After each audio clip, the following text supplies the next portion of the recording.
This is section 3.1, Measures of Center. We're going to be focusing on the measures of center and specifically the mean and the median, but we're not just going to find the values, we're actually going to interpret what they mean.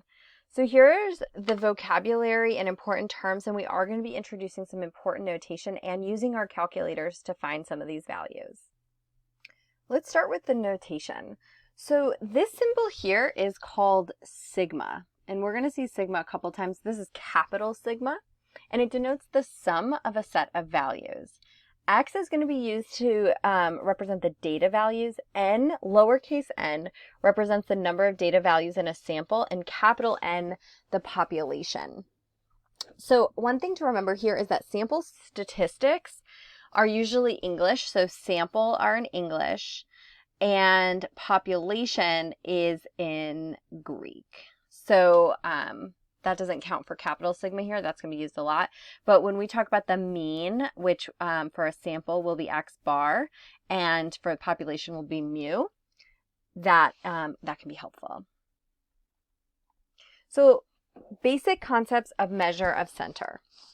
Measures of center are mean, median, mode, and mid-range. Which is not on there that you've seen since you were a young child in school is the range. The actual range is not a measure of center, it's a measure of variation. The mid-range is a measure of center. The mean, or the arithmetic mean, is the mean you know probably very well. We add up all the data values and then we divide it by the total number. When we're looking at a sample mean from the same population, they tend to vary less than other measures of center. So the mean varies less than the median or the mode. The mean uses every data value, and a disadvantage is that one extreme value or an outlier can change the value of the mean substantially. So we say that the mean is not resistant. Resistant means that it's resistant to the presence of outliers. Outliers don't change it very much. So if you are using the mean and you have a really big outlier, it's going to make a really big difference. Like I was saying earlier, we're going to use x bar and mu for mean. X bar is for the sample mean and mu is for the population mean. So remember, English for sample and Greek for population. And remember that sigma stands for sum. So this is the sum of all the data values. Remember, x is data, and n is the number of values, and capital N is the number of values in a population. So that's how you read that notation. Okay, really important. We're not going to use the word average to discuss the mean. It's just not used by statisticians. It's not a respected mathematical term. All right, so how do you calculate the mean? So find the mean and then use the correct notation. So it's either going to be x bar or mu. So you have to decide, am I dealing with a sample here or population? Is this every airport data speed? No, it's just a small amount. So we're going to be using x bar. So we'll do x bar, we'll add up all the top, divide it by the number, and that's our mean. Go ahead and give this one a try. And then what do the results tell us? And press play when you're ready to see the answer. Because we're dealing with Jersey numbers, the mean doesn't actually mean anything here. It's not like Jersey numbers can be added or subtracted. So let's talk about the median. The median is the middle value. It does not change by outliers, so this is a resistant measure of center. And it does not directly use every data value. The value of the median may not actually be a value in your data set. To calculate the median, sometimes we won't really be using this as x tilde. We won't really be using that, but we will see med, and that'll be on the calculator.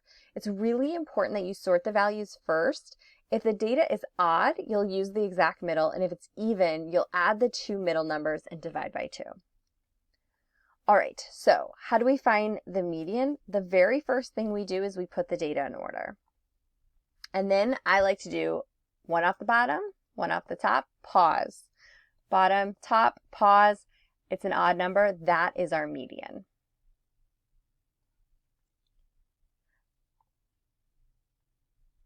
Let's just do one more where we have an even number.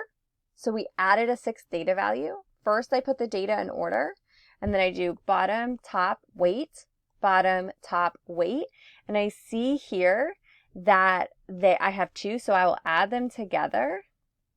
if you're using a calculator, make sure you hit enter and then divide by 2. And you get 23.8. Go ahead and give this one a try and make sure you tell us, what does the median mean? And there you go. It doesn't mean anything because we're still talking about Jersey numbers. Now, the mode occurs with the greatest frequency, and we can use it with qualitative data, and you can have no mode or multiple modes. So if you have 2 modes, we call that bimodal. You can think of a bicycle, 2 wheels, 2 modes. When there's more than 2, multimodal, and you can have no mode. So what is the mode of these sprint data speeds? Well, what occurs the most? That 0.3 occurs the most, so that would be our mode. What about in this example? Determine the modes of both of these. So when I look here, I can see, okay, there's 2 of these and 2 of those, so they both must be the mode. So this is bimodal, and there's no mode for this example here. Go ahead and give this a try. There's no mode, and it actually does mean something. It means that there's no Jersey number that repeats for players. So that does actually mean something. Looking at the mid-range, this may be a new statistical measure for you. It's the value midway between the max and the min in the original data set. And we find it by adding the maximum, adding the minimum, and dividing by 2. It uses only the max and min, so it's really sensitive to those extremes, because if your max is super, super big, then it's going to affect your data. So again, that's how you calculate the mid-range. Here are some important properties, really quite simple to compute. And it's sometimes used incorrectly for the median, but they're different things. So how would we find the mid-range? You may want to put the data in order, or you can just say, oh, that's clearly my highest, and that's my lowest. I'm going to add them together and divide by 2, and that's exactly what you do. Go ahead and give this a try and see what the results mean. And again, we're dealing with nominal data, and it really doesn't mean anything. When we're rounding, just be really careful that you don't round the mode because we're using actual data values. We can always calculate measures of center from a sample of numbers, but we should always think about whether it makes sense to do it, like with the Jersey numbers. And it's not just about the measures of center, but like how is the data actually collected, those sampling methods we discussed before. So we're just looking at the data right now. We don't actually know if the data was collected in a meaningful way. This one is going to be an example / a U-try. So go ahead and pause it and see how much you can do on your own. And I'm going to talk it through. So if you want to pause and then hear how I talk it through after, or you can do this one along with me. So explain for each of the following situations why the mean and the median would not be meaningful statistics. So when we look at the zip codes of different areas, a zip code is really just a number or a label for a geographical location. It doesn't actually tell me anything. It's almost like a name. So I wouldn't want to calculate the mean and the median.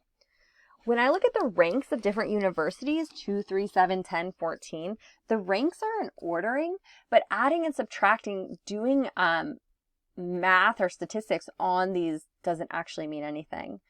If I'm looking at the top 5 incomes of CEOs, then I'm literally just looking at the very, very top, and it's not representative of the larger population. If I look at 50 mean ages computed from the means in each of the 50 states, if I was to compute the mean on those, it wouldn't really be reflective of all the different amounts of people and types of people in each state, and so that wouldn't really be meaningful. And I've elaborated on that a little bit more here. And that concludes section 3.1, part 1. Make sure to come back for beyond the basics of measures of center.